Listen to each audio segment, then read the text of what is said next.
সবার আগে বলি, ভিডিওটি ছিল অনেক দিন আগের। সকাল সকাল রেডি হয়ে চলে গিয়েছিলাম স্টেশনে গিয়েই দেখা হলো তিতলির সাথে। যাচ্ছিলাম হালি শহরে, আর তিতলি যাচ্ছিল কল্যাণীতে। যাই হোক, বেশ ভালো হলো, দুজন গল্প করতে করতে যাওয়া যাবে। তারপরে গল্প করতে করতে চলে আসলো আমাদের ট্রেন। তারপরে ট্রেনে উঠে পড়লাম, আরও ছিল তিতলির বান্ধবী। যাই হোক, তিতলির বান্ধবী আর তিতলি যাচ্ছিল একই জায়গাতে, আর আমি যাচ্ছিলাম একাই। সাথে ছিল আমার এক দিদি আসছিল কৃষ্ণনগর থেকে। তারপর এক একটা স্টেশন পার করতে না করতেই পৌঁছে গেলাম কল্যাণীতে। এইভাবে দেখতে দেখতে কল্যাণী পৌঁছে যাওয়ার পর পেয়ে গেলাম এই দিদিকে। চলো।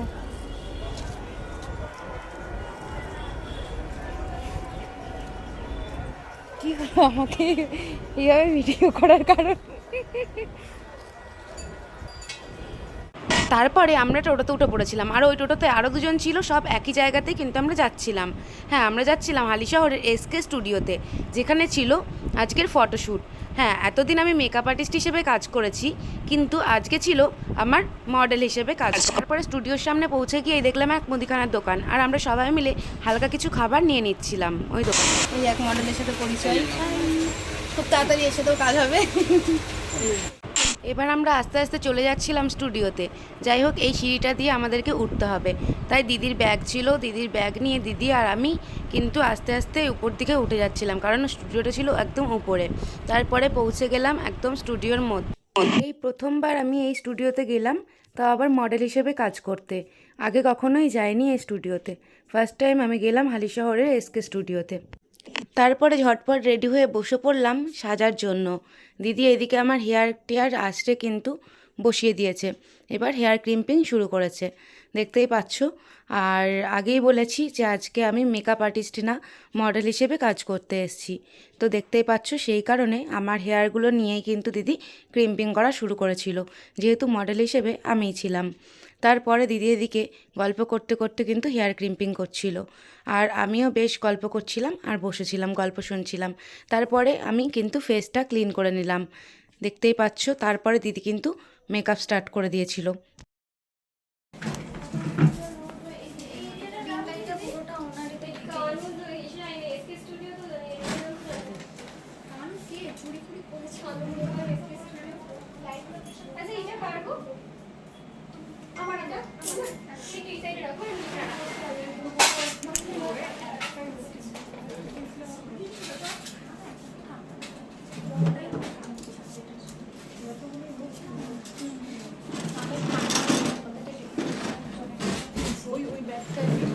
আমরা কি পাপিয়াকে চিনতে পারিনি?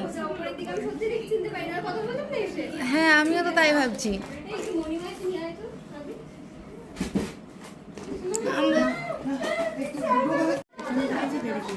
এখানে ঢুকতে ঢুকতে কটা বাজে?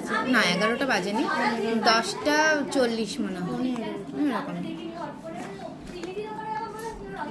পাপিয়া মোটা হয়ে গিয়েছে মনে হচ্ছে, তাই না? আমি ওকে সাজিয়েছিলাম, পাপিয়াকে। ও তো মডেল ছিল আগে, এখন ডিজাইনার হয়েছে।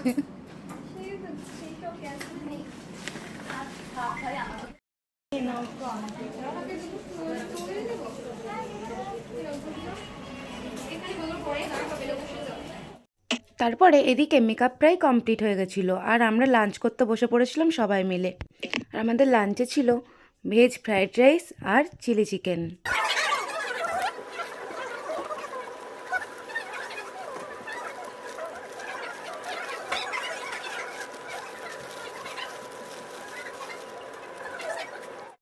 তারপর খাওয়া দাওয়া শেষ করে এবার আমার হেয়ার স্টাইলটা বাকি ছিল যেহেতু, তাই হেয়ার স্টাইলটা হচ্ছিল, সাথে হেল্প করছিল মনমন্দি।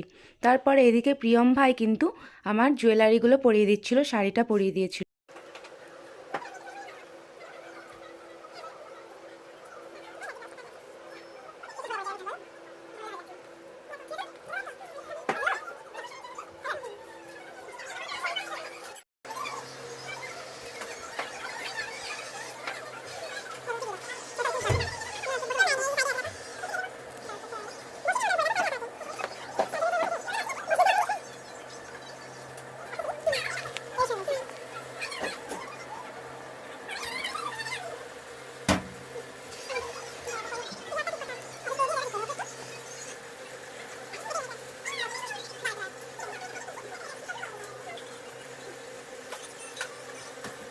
একে একে সব গয়নাগাটি পরিয়ে কিন্তু আমাকে পুরো বউ সাজিয়ে দিয়েছিল।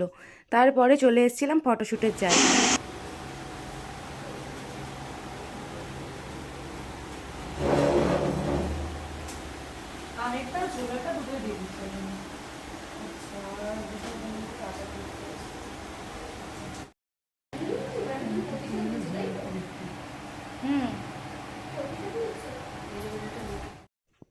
তারপরে মুখটা একটু ফাঁকা ফাঁকা লাগছিল, তার জন্য এই শোলার মুকুটটা পরিয়ে দেখা হচ্ছিল, কিন্তু মুকুটটা ছাড়াই বেশি ভালো লাগছিল, তার জন্য খুলেও দিয়েছিল মুকুটটা। কারণ আমার ছোট মুখে মুকুটটা একটু বেশি বড় হয়ে যাচ্ছিল, তাই ঠিক মানাচ্ছিল না।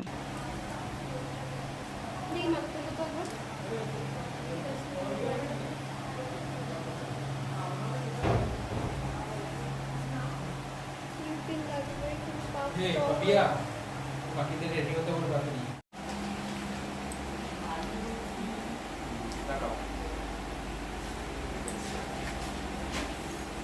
হাঁটুর উপরে মাথা রেখে বসে হাঁটুর কাজ করো বড় বড় লাগছে, অনেক বড় লাগছে। ছোটটা হলে বেশি ভালো লাগে। তোমার মুখে অনেক বড় লাগছে তো। সেটাই বলে মুকুট ছাড়াই ভালো লাগছে। মুখটা ছাড়াই কোনো ভালো লাগছে। হ্যাঁ, ইউনিক লাগছে। ছোটটা হলে ঠিক ছিল। তোমার বাড়ি কোথায় দিদি? তুমি আমার নাম্বারটা নিয়ে নিও, তোমার ফটো দিয়ে তোমাকে একটা পাঠিয়ে দিলাম, তোমার ভিডিও তোমার পাঠিয়ে দেবো, বুঝলে? তুমি গ্রুপে অ্যাড করে দাও, সেটাই তো ভালো হবে। তাহলে বলতে পারি যে তুমি তোমার নাম্বার এমনি সবাই পেয়ে যাবে। তোমার নাম্বার তো লাগবেই সবার। আমার মনে হয় পোস্টার এমনিতেই আছে, সবাই তো আমার নাম্বারকে তোমার নাম্বারগুলো সেভ করে গেছে। একজন বলে তোমার নাম্বার বললো, আমি নাম্বার বললাম, বলে এটা তো পাপিয়া দিলাম, বলছে না এটা আমার নাম্বার। পাপিয়াই সুমিতি পাপিয়া। তোমার মধ্যে থেকে ডাকছে।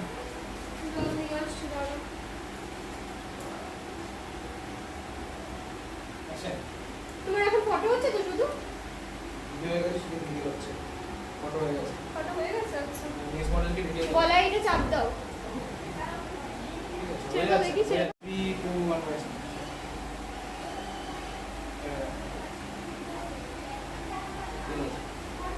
রেডি 3 2 1 রয়েছে।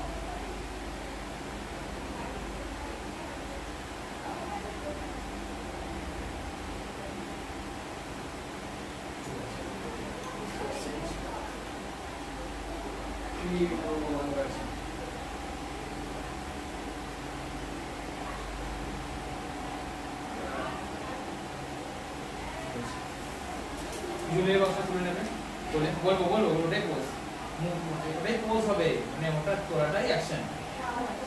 রেডি? হাতটা সরাই না, বলবে এখন ওদিকে তাকিয়ে স্মাইল করে দেবো। 3 2 1 অ্যাকশন। বলো বলো রিং লাইটের দিকে তাকাও, এই দাদাকে আমি আসছি, ঠিক আছে? বলবে রিং লাইটের দিকে তাকাও। Ready 3 2 1 action. বলো আমার দিকে তাকাও, বলো আমার দিকে তাকাও। 3 2 1 অ্যাকশন। রিং লাইটের দিকে আমার দিকে তাকাও। ও আচ্ছা, এদিকে দেখো। হ্যাঁ 3 2 1 অ্যাকশন। আমার দিকে তাকাও। ঠিক আছে, এখন কেমন ভাবে তুলে ধরে রাখো।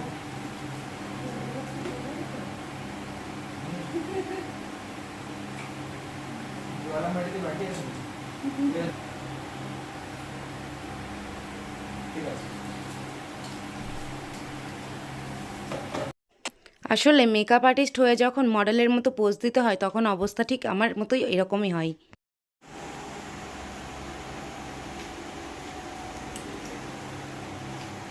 3 2 1 অ্যাকশন।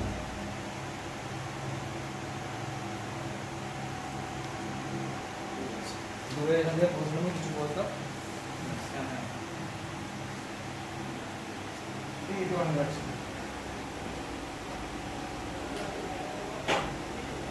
পাপিয়ার কোনটা বলতো? পাপিয়া অ্যাকশন।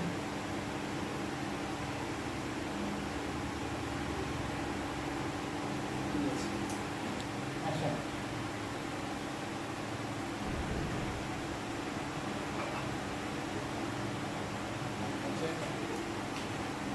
বড় বড় মধ্যে তাকাও, রাখো ওর মধ্যে আই দাও, তাকাও।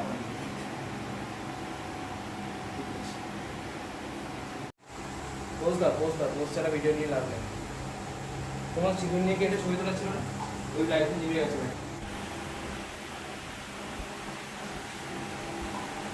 মডার্ন শাড়িটা না হাটের মধ্যে করবো না বুঝলে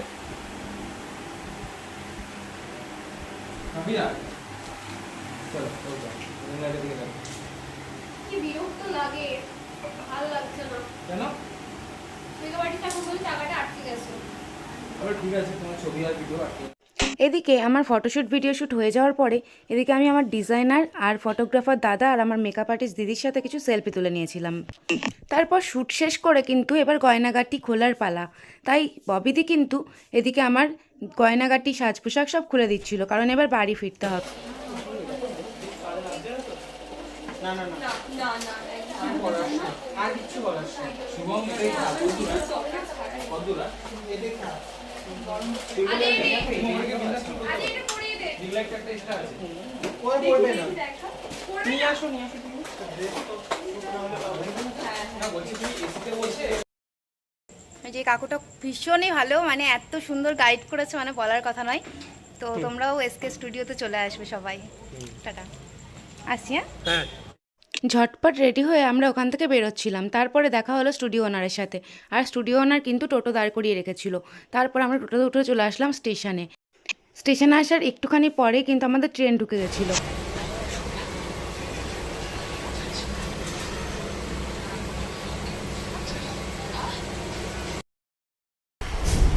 বাদাম খাচ্ছি, দিদি কিনে দিয়েছে।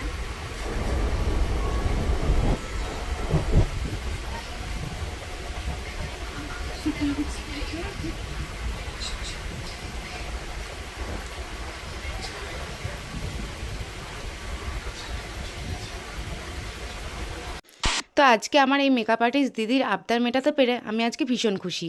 দিদির সাথে একটা অন্যরকম ভালো সম্পর্ক। দিদি চেয়েছিল আমার উপরে মডেল হিসেবে এভাবে শ্যুট করতে, তো দিদি আজকে সফল হয়েছে। আর আমারও বেশ ভালো লেগেছে, খুব মজা লেগেছে। যাই হোক, তারপরে আমরা বাদাম খেতে খেতে দুজন গল্প করতে করতে পৌঁছে গেলাম রানাঘাট স্টেশনে।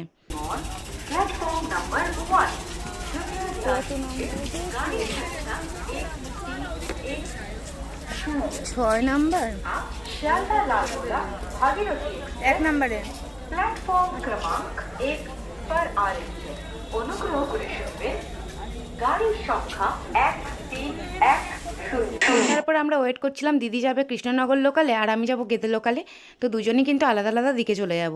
তার আগে কিন্তু আমরা দুজন মিলে একটু চায়ের দোকানে দাঁড়িয়ে চা খাচ্ছিলাম। যাই হোক, গরম চা খেতে খেতে গল্প করতে করতে সময় হয়ে গেল যে যার মতো বাড়ি যাওয়ার। তারপরে আমরা চলে এসেছিলাম বাড়িতে। তো যাই হোক, ভিডিওটা তোমাদের কেমন লাগলো অবশ্যই জানিও। পাশে থেকো, ভালো থেকো, সুস্থ থেকো। আবার আসবো নতুন কোনো ভিডিও নিয়ে। দেখা হবে আবার নেক্সট ভিডিওতে।